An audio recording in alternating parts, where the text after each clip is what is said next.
Alright guys, welcome back to my channel. I am Yara Tamak from AP Studios, and today we'll be taking this footage and editing it. Alright, so this is a 4K footage, right? The frames was 23 frames or 24 frames, depending on your time zone. Alright, now what do we have here? I was at a feast called a Feast of Tabernacles, and in this feast, you give thanks and praise and what have you, right? So in this feast now, you could notice that the sun was setting, right? Because there are tents here and there's the sunlight here come peeking through the trees, right? Now what we want to do is not rely on AI. Our phones, our cameras, our computers, all our devices has a certain amount of AI, right? It's only now that there are more hybrid AI programs that actually could answer questions for you and take over whole systems and what have you. So right now, this video looks a bit dark. So what we want to do, right? First we come to lumetri colors, and we go to lumetri scopes. So the scopes will show us how far we are pushing it with the lights and the darks. So the highlights would be at 100 and the darks, shadows, will be at 0. We don't want it to pass 0 and we don't want it to pass 100. And a lot of this will demonstrate, where it's passing 100. So let's say we want to brighten up something. We'll go to color wheels matches, right? So let's brighten up the highlights. And if we brighten up the highlights, you see it's going up on the left hand side. But she's still looking dark. So the subject is still dark, but you're seeing it's reached 100. The part that is the brightest is on top here. It's not really her. So the subject is right inside this little surface area here.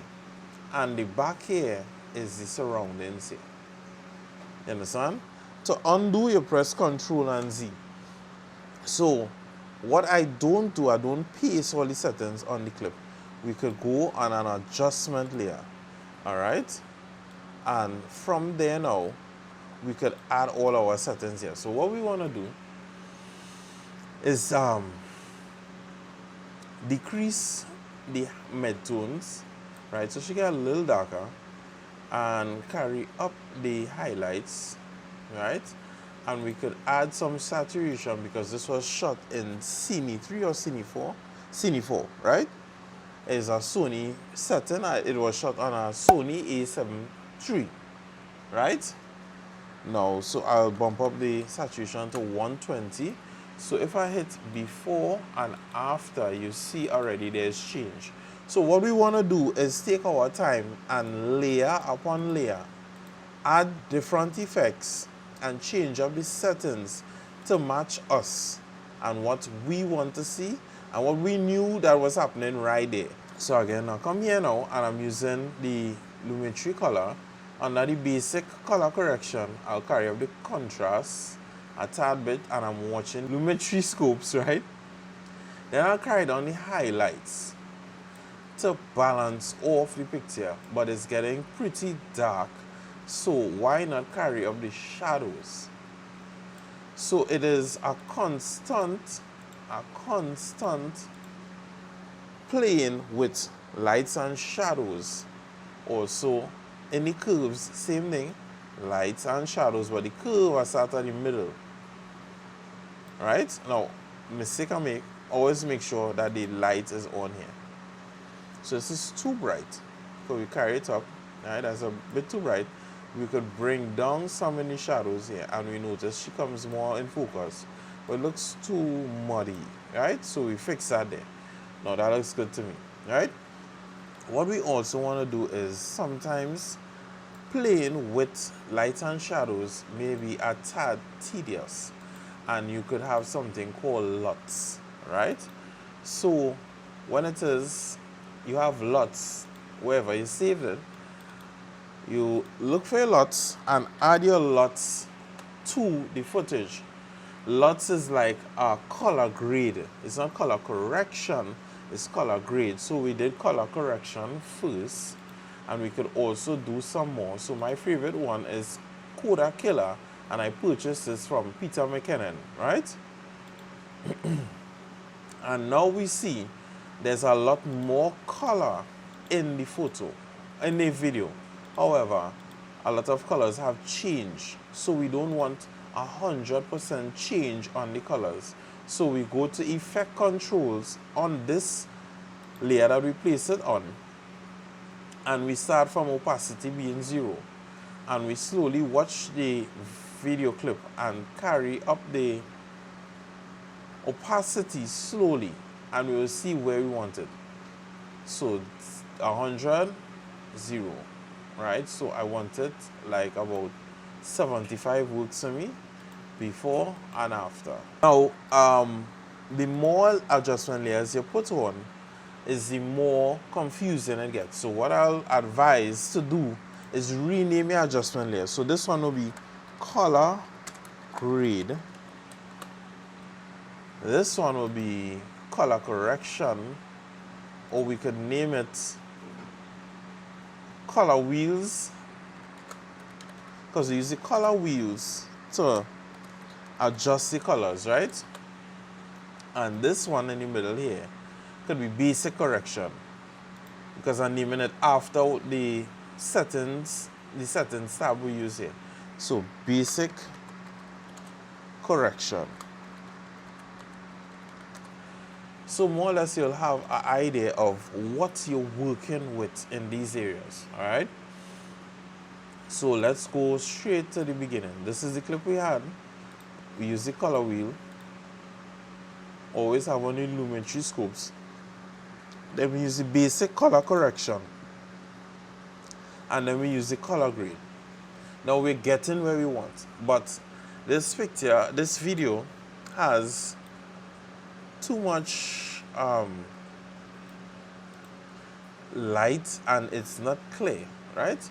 So one method is to kind of carry up the contrast just a tad bit, right? And also carry down the highlights just a tad bit. So just keep readjusting. You could also implement some blacks. There's nothing wrong with that. And also, to your liking, play with the settings.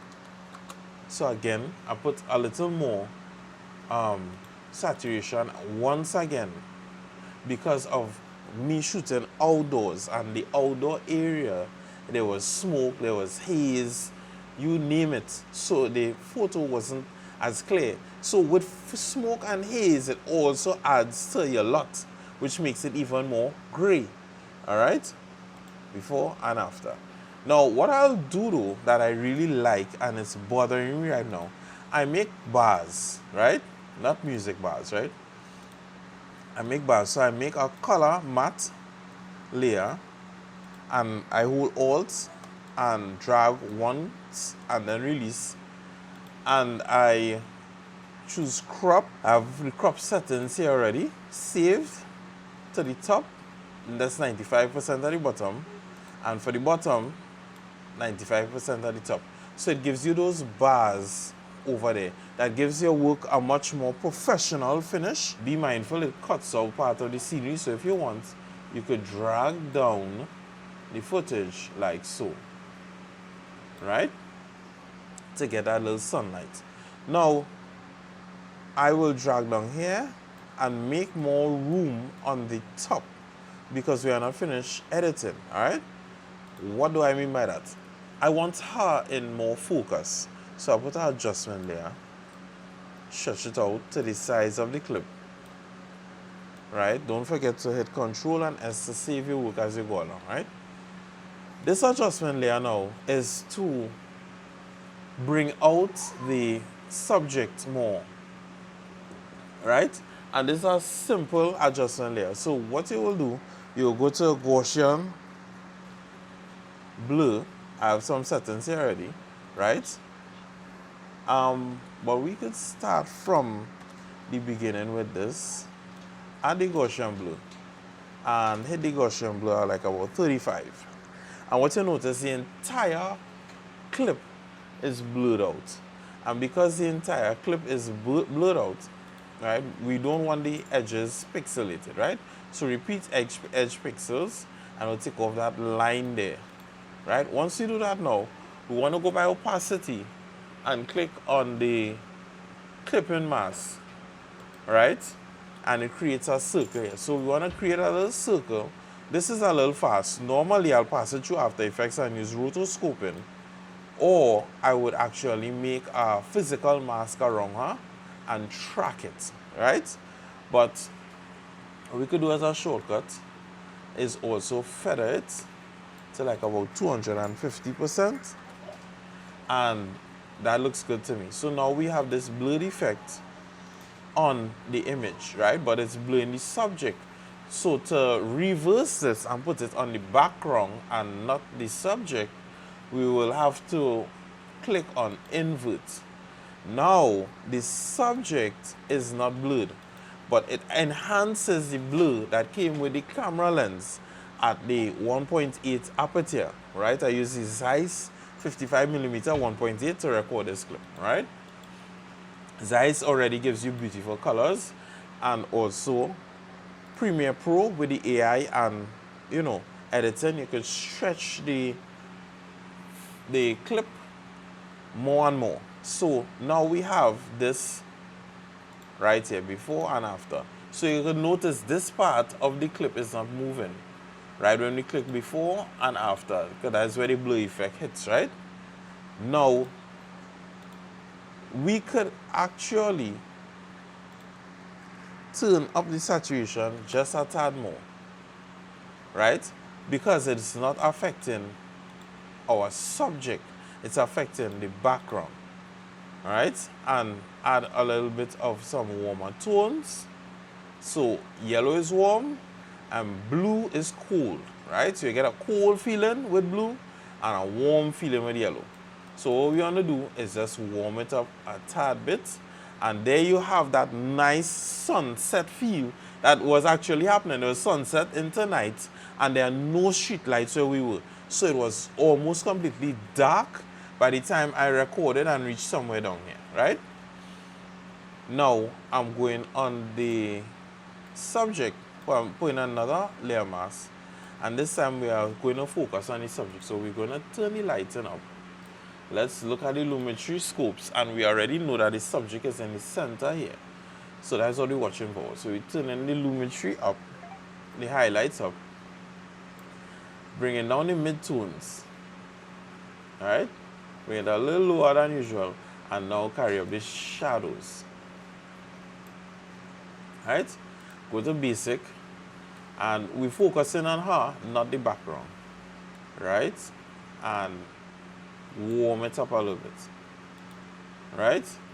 Now this method, we can also use this mask.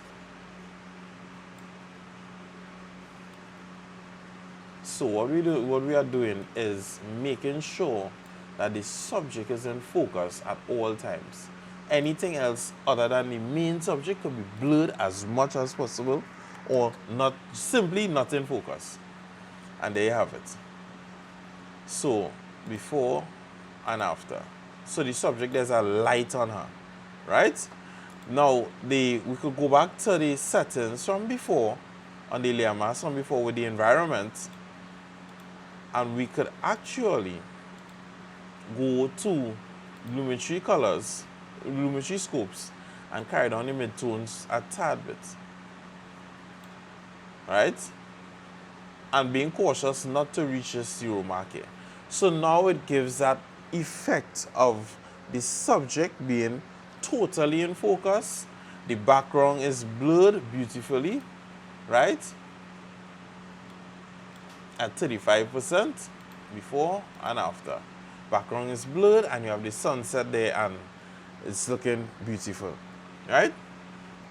All it takes is a little practice, a little time, a little patience, and cutting, naming, and reframing where you want your effects. So let me give you an next example. We could take a color matte, right? Take the eyedropper tool here, select this color here. This looks good to me. Right? Or we could select this one somewhere around here. Bring it down to the most saturated form of it. Right? Create a color matte. Put it over the clip, so it covers the entirety of the clip. Go into settings and add it, and click on linear dodge, add, right? And bring down the opacity. Make a shape, a rectangular shape. So we're doing everything that we have learned so far and we're putting it into one. Extend the shape straight out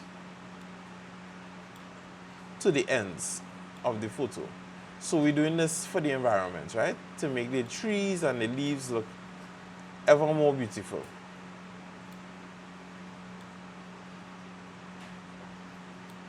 And then we are making the mask feather at 250% so that it blends. All right, guys? Now, this is before and after, and all the trees in the background there have been well lit. You could take a plain color and transform an entire photo, entire video, sorry, my bad.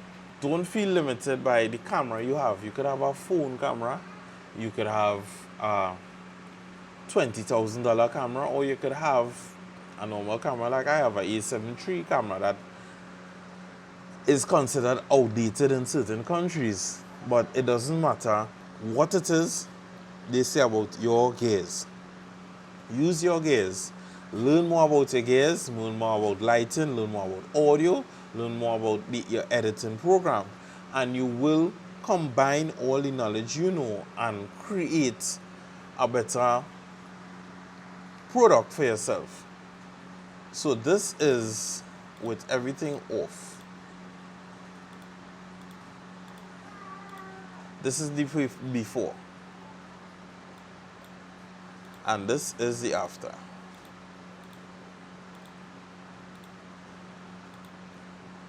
Alright guys, I hope you liked this video. I hope it helped your clips, help you edit your clips and make them 10 times better. Don't forget to like and subscribe for more.